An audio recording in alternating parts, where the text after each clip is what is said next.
here at Chippenham Comic-Con with Simon Fisher-Becker, who we were lucky enough the other day to have on the radio. Indeed. A very enjoyable experience all round. It was weird. Yeah. I think we've done a few interviews so far, and the general response we're getting is it's a bit strange for Parish at the norm. But as I said, I like to mix things up and do things in a slightly different order. Okay. Hey, this is CKDS at the Cons. I'm currently here at Chippenham Sci-Fi Convention with our regular DJ, Virginia Hay. Hello everybody. It's going to be very difficult for Steve to get a word in edgeways because I'm used to manning the helm. Yep, look at you. We've got obviously a series of questions related to the Comic-Con and a series of questions that you've seen us force upon the other celebrities, which Virginia thought she was going to get away with not answering. I was out the door. I snuck out the door. I said to Simon Fisher-Becker, I set up a lot of these questions, so I know what they are. I'm getting out of here. I'm absolutely not going to answer any of these. I didn't realise he's going to put me on screen. But then I ran off with her suitcase, so she wasn't going anywhere. So he forced me. So I'm here under sufferance. Right. Hopefully I don't get destroyed like I did earlier. I cannot believe how two people today I was absolutely destroyed, and one of them Chris Barry, just because. But see, that's the fantastic thing about shooting something like this, and to have a real fan come and do the interviews. Sometimes we do interviews with TV stations, and you know that the person who's interviewing you really is not much of a fan, and they've done a little bit of research and they don't really care, and they just keeping to the moments and getting it over and done with as quickly as possible. It's so much fun for us when someone who really is invested in what we're doing, who's a real fan, who loves our art, who gets that we're very creative people and who wants to know how we achieve all of it. It's so much fun. It's fun for us and it's fun for you. So that's why I think this whole series that you're going to start now is going to be so brilliant to watch. And I told you I'd take over, didn't I? You did. This is CKDS Radio at Chippenham Comic-Con. I'm sitting here with Chris Barry, which is astounding for me. I knew this was going to happen. You were the person I had to interview. I've always been a big Red Dwarf fan. I watched the British Empire, Tomb Raider and things like that. So we've been running our station for 13 years now. We have Virginia on a regular basis. We've done telephone interviews with a variety of actors.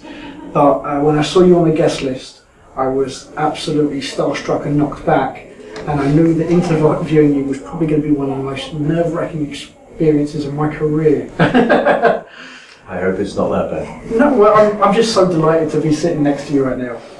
So now that I've got my fanboy rubbish out of the way. This is CKDS Radio at Chippenham Comic-Con. Sitting here. And I'm Brian Wheeler. I played an Ewok and a Jawa in Return of the Jedi, the third of the best series of films of Star Wars. Yeah. We had a conversation, as I was saying before we went on camera, with John and Rodney into the premise of what was the best of Star Wars and whether Star Wars or Star Trek was better.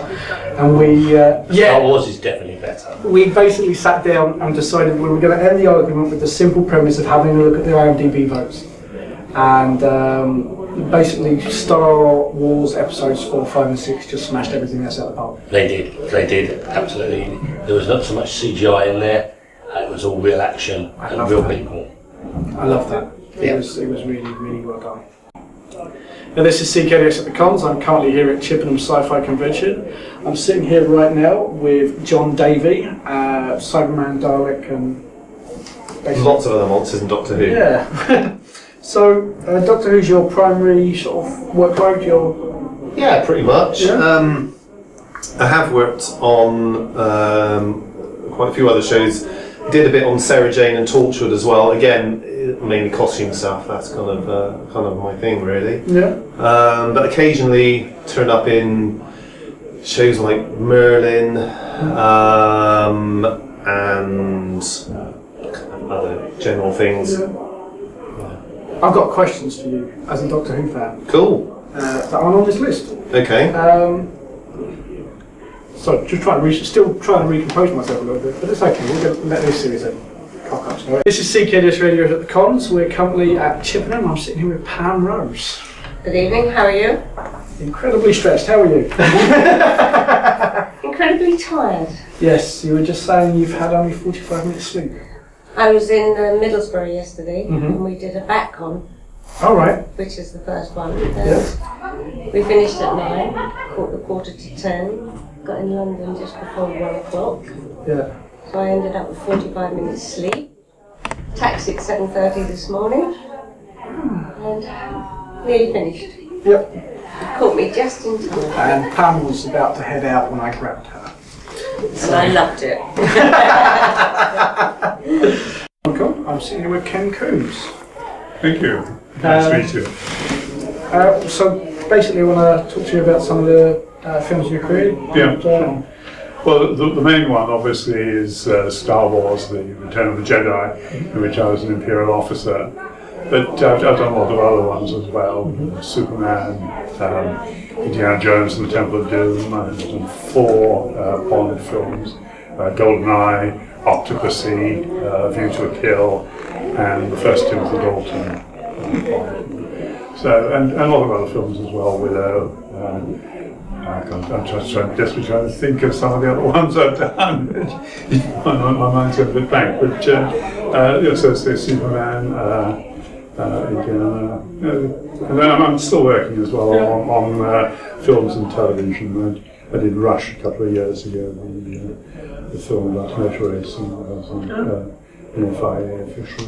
So. It's okay if you want to go blank. Mine did it in my last interview, which is fantastic. Yeah. And as I said, I literally just got tortured for about 10 minutes. Did you? Okay. It was wonderful. So we've got, on top of our normal questions, we have questions that the nosy public would like answers to. Yeah. Here at Chippenham Comic-Con with... I'm Nick Joseph. Yep.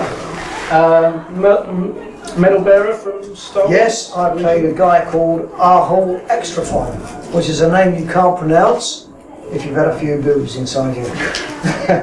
Colin Baker calls me Mr. S-Man. Yeah. Because it's Ahol without the S. I'd like to be in a place in my life where I could say Colin Baker called me something. I'm here at Chippenham Comic-Con with Richard James. Hello. You've got something to plug, I'd like to say. Well, straight in with the plug, absolutely, that's We'll start with the fantastic. plug, we'll close with the plug. That's how we start. Well, I'm here, it's Chippenham Sci-Fi. I'm here because 20 years ago I was in a TV series called Space Precinct. So that's my science fiction credentials. It was a Jerry Anderson live action show, his last live action series actually, about cops in space essentially. I played an alien police officer called Orin. And as it's the 20th anniversary this year, I've written a book.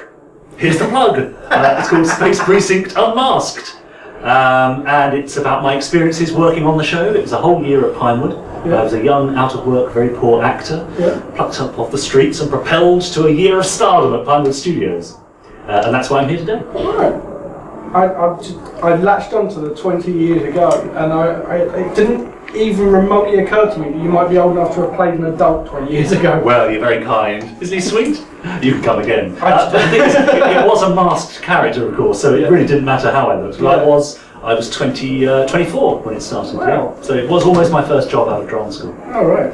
Where did you study? I went to the Bristol Old Vic Theatre School. Incidentally, with an actress called Simone Bendix, who also appeared in the series as Officer Castle, playing a human, luckily because she's very beautiful. Wouldn't need to hide her under a mask. Right, we've got set up a series of questions that are out of the norm for interviews. Uh-oh. Now, some of these you can thank Virginia Hay for. Right, Because yes. she picked some of the questions. Okay, great.